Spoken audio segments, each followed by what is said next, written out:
Wow, grabe! Ang laki na nga! Ang sarap pa ng chicken inasal sa halagang 180 pesos lang with only rice na!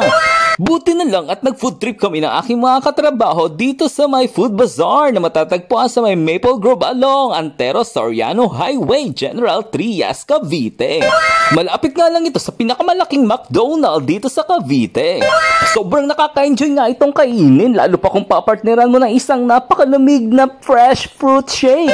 Ibang-iba talaga ang sarap kapag real fruits. Yung tipong smile mo parang nanalo sa loto kasi ba naman pak na pak ang sarap. Masasabi mo talaga sa sarili mo na sulit yung iyong binayad.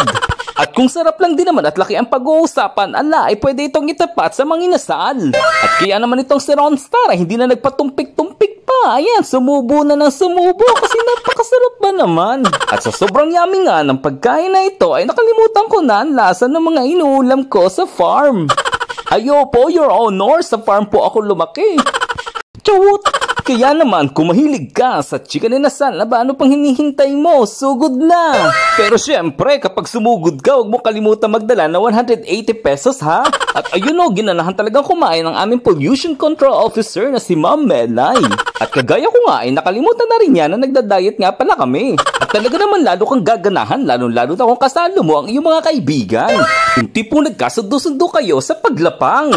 Kaya naman, sige, kain lang. Ayun nga, sa sobrang kabusugan, natulala na. Sarap kasi.